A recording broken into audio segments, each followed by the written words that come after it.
All right, back here on HQ, the Giants beating the Colts in Week 17, finally getting their first win at home this season. I guess better late than never, right? But the G-Men snapped a 10-game losing streak, eliminated the Colts from playoff contention, and with that win, the Giants have also slid in the current draft order. So they're now down to the number 4 spot in the current NFL draft order, and we know that the Giants are going to be looking for a quarterback of the future. And it's a new week, a new team with the number 1 overall pick, and that currently belongs to New England, who has their quarterback of the future, right, in Drake May.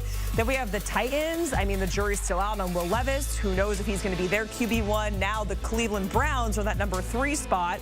Deshaun Watson should be back, but is he going to be their QB1? And then, of course, we see the Giants there now in the number 4 spot and needing a quarterback, or at least that's what we've been thinking this whole season.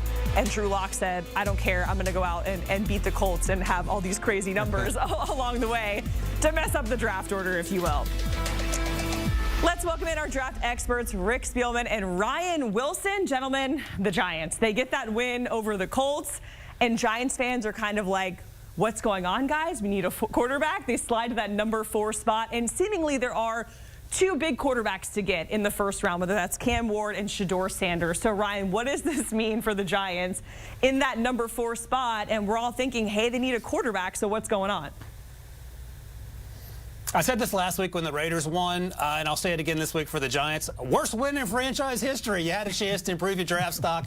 The good news about the Giants, though, that they're still in position to take one of these quarterbacks, whether it's Cam Ward or Shedeur Sanders. As we sit here, New England has the number 1 pick, and then Cleveland picks 3rd, and maybe Cleveland's going to be in the quarterback business. If they're not, then the Giants will have the pick of those 2 quarterbacks, depending on who trades up and who doesn't.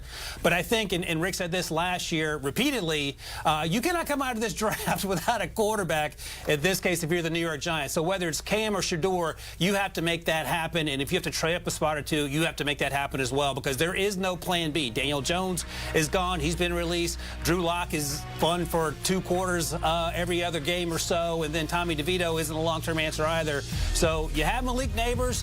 Go get Malik Neighbors, a franchise quarterback, and his name is either Cam Ward or Shedeur Sanders, and you're going to get him at 4, or you're going to have to trade up a few spots to get him there, but it has to happen. Yeah, hey, Jacqueline, they're not saying better late than never. They're saying better never than late. So it should have been never on that end of it. But I agree with Ryan. There's only 2 quarterbacks in this draft that are worthy up there, and there's still question marks on these guys as well. You know, we'll talk a little bit about Cam, and we'll talk about Shedeur coming up, but I don't know if there's a surefire quarterback like we seen the top 3 go last year. The Titans and the Browns both have legit chance of taking a quarterback. If I were the Giants, I'd be on the phone with the New England Patriots, because I don't think Tennessee or Cleveland will trade. So you have to get up to that number 1 spot if you're going to go get one of these 2 quarterbacks that you may covet. If not, you may be left holding the bag. And you guys, the timing of this win, for many reasons, is very ironic, but especially after Shedeur Sanders is showing off some custom New York Giants cleats before Colorado's bowl game. And Ryan, I know you said, here's the picture here. Ryan, you said they're going to still be in position to get one of these quarterbacks, whether it is Cam Ward, whether it is Shedeur Sanders. But Rick, how are you reading into this when you're seeing Shedeur, who we know has a big personality, so does his dad, is posting this on social media when the Giants do need their quarterback?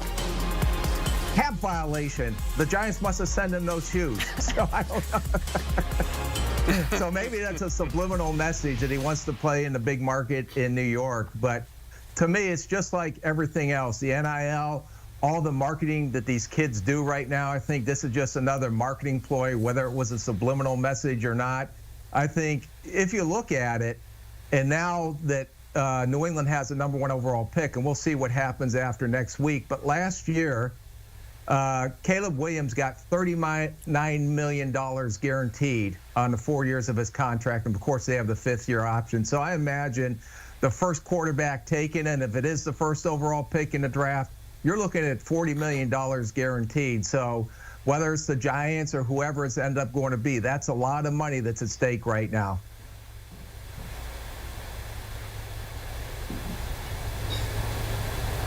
Yeah, no, Rick's right about that. And the other thing to keep in mind is the teams that are ahead of them, Jacqueline, the Tennessee Titans and the Cleveland Browns, do they feel like good fits for Shedeur Sanders? And just me speculating, I'm going to go with no. And Rick talked about the big market that is the Big Apple in New York, and that feels like a good fit for Shedeur in terms of what he wants to do. We've heard Coach Prime talk about this, that he's going to have some say behind the scenes about where his son ends up, and probably Travis Hunter as well. And the other thing, when Myles Garrett for the Browns is saying, I need to know what the direction of this organization is, that's not a great sign for trying to get people to come to Cleveland to play football there. They did restructure Deshaun Watson's deal, but the indication seems to be that they're going to stick with Deshaun Watson because they got to pay him, so they just extend this deal a little bit longer.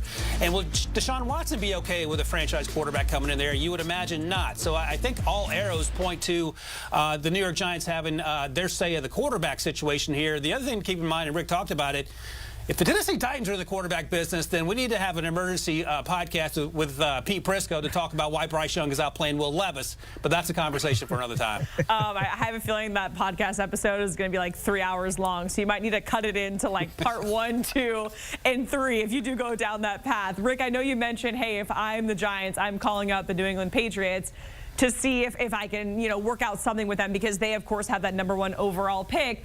Ryan, what do you think they do? Trade down, get a haul? Do you maybe stick with that spot and take a Travis Hunter? What feels right for the Patriots, in your opinion, at this point?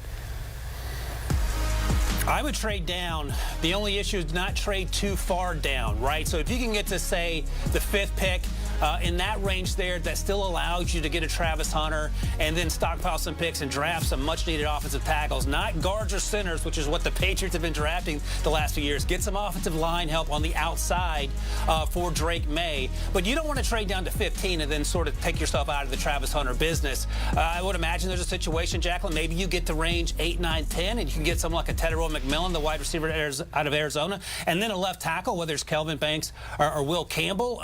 But the options are, if you don't want to stay at 1, and Travis Hunter is a fantastic player, and he is the best player in this draft class, get down to a point where Travis Hunter still might be in play if there's a run on those quarterbacks, and then get some much-needed offensive tackle help for Drake May.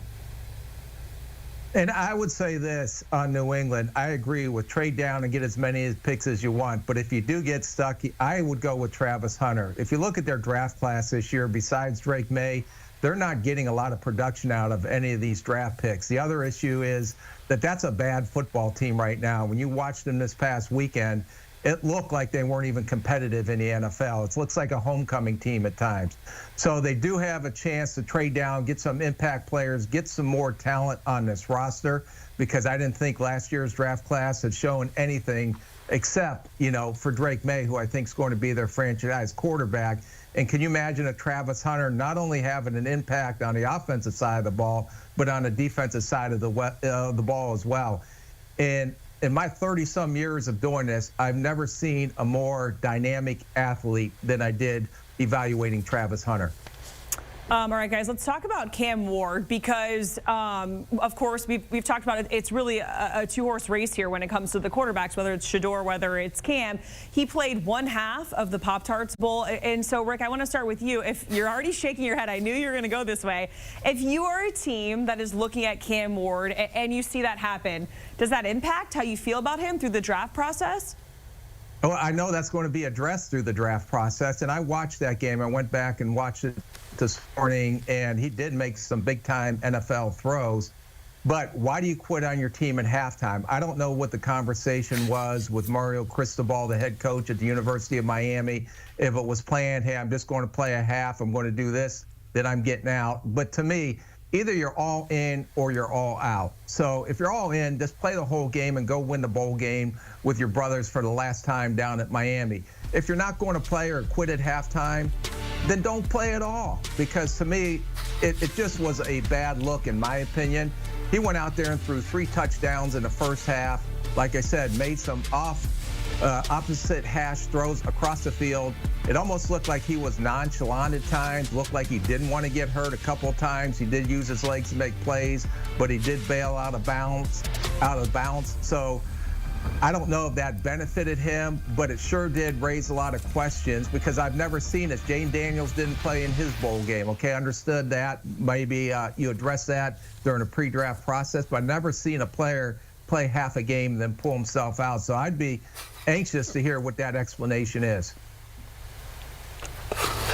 Yeah, Rick, you said he was worried about getting hurt. Yeah, he was worried about getting hurt. That's why he played 30 minutes and then moved on to the bench and hopefully had a hot dog.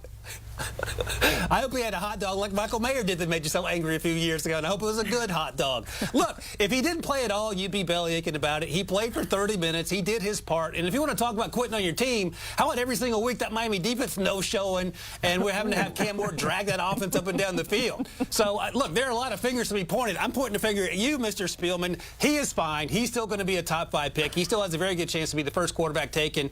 And I'm okay with him playing 30 minutes, Jacqueline. He's healthy. He's raring to go for the pre-draft process, and I don't think teams are going to care as much as they did. Rick will care, and Rick will ask him about it at the Combine, no doubt about it. But this isn't like a few years ago, a decade ago, when Christian McCaffrey and Leonard Fournette sat out those bowl games and people were going crazy.